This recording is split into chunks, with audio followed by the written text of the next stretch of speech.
Hey guys, Dazanar here. Just had a thought, little public service announcement. Something a lot of us don't appreciate. I've talked about this in previous videos. It kind of goes along with the public service announcement I had about Be Here Now.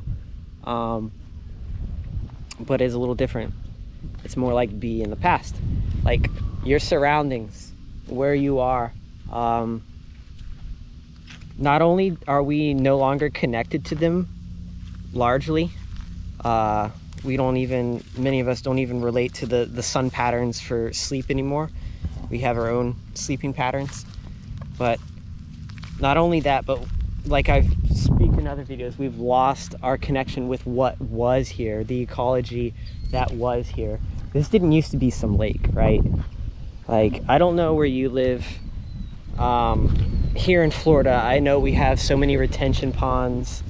We have so many golf courses. Like, I know in Virginia, like, a lot of that land is no longer old forest growth. Any of the forests there have had to recover. There's, like, we have lost a lot is what I'm trying to get at. Sorry, I keep losing the light. We have lost a lot to reflect on, right? Of these surroundings, what was once here, what was sacred to not only Native Americans, but to the life that lived here, the ecosystems that provided that life, that provided the bounty for the first people that lived here or lived wherever, right? This isn't just a unique phenomena that's happening in my local area. This is a phenomena that's happening everywhere as we lose touch with the earth, as consumerism drives more and more civilizations here on earth to chew up what is sacred to us and spit it back out in some sort of commodity form that someone else can profit off of you from. So this little public service announcement, I'm not trying to go off on that rant today, is just to try and get you to remember, what's around you wasn't what's here, wasn't what was here, and it won't be what will be.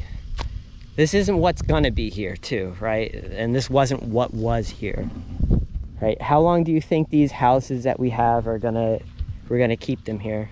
200 years? Really? I don't know. I'm pretty sure we'll just chew them up and make something new, as we humans tend to do, as we stop valuing the old, right? But on top of trying to be mindful of what's no longer there, try to imagine what was there. For a lot of you that aren't like ecologists or big into nature and don't know a lot of the trees and fauna in your local area, it might be hard to imagine what was here and what was lost. But it doesn't take too much effort, Googling your state and your state ecologies and your state habitats, and just kind of understanding where you are, where your home is located, and what was around that once upon a time, and what kind of ecosystem thrived there. These are just things that we don't collectively think about anymore. Only fragmented people like me, ecologists, biologists, a small fraction of society thinks about these things. And these are powerful things that motivate people to be protectors of what is here, right?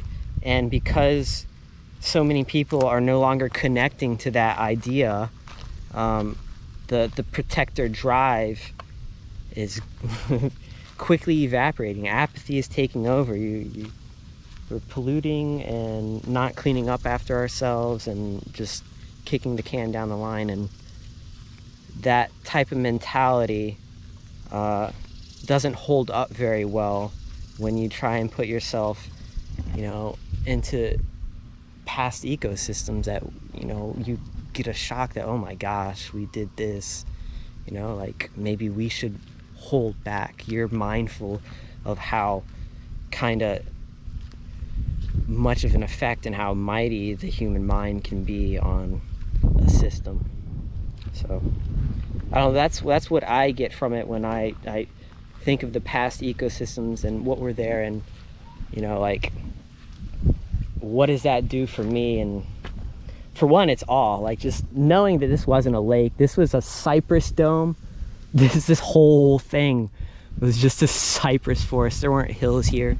These hills from the golf course here are dug out from here and planted and made. And this is just a huge swamp that alligators and birds and so many creatures called this home. It wasn't the Everglades, but you know, cypress domes like this were practically the Everglades, and we had them right here, man. And we got rid of so much of it, and what we still have is in isolated little chunks that many of us cannot access any longer due to time restraints, due to just trespassing laws. You know, a lot of these pristine areas are on private land or county land that doesn't have public access, and we no longer have access to that beauty. And the beauty we do have access to is shrinking at exponential rates, and it's very apparent that we aren't sorry, I keep losing the light that we aren't being mindful of it as a whole. You know, there's a lot of virtue signaling out there because it's really easy for us all to virtue signal. I'm sure, like, even what I do in a way is trying to get some credit, but not a lot of us put in the effort to try and clean up our local communities and just what's around us, because we just don't have the time. You're busy at work, you're distracted, you're not being mindful of what would make us a sustainable society, a sustainable planet. It's the dilemma we all kind of face right now. Even like China, like their civilization over there faces many similar but also different dilemmas. A crisis. Anyways, nice depressing topic, right? We've lost a lot, and I find it a good meditation sometimes. It's kind of what it is, to just kind of like look out and try and imagine what was there, right? Sorry, it was a little rambly. It was a little rambly, wasn't it there? Anyways, I appreciate you guys if you watched through, if you skipped through, whatever.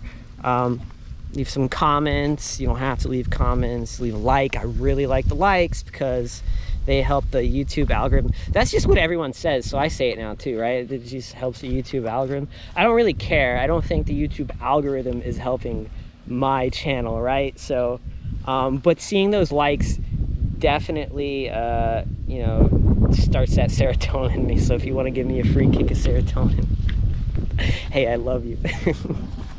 All right, appreciate it, guys. Bye.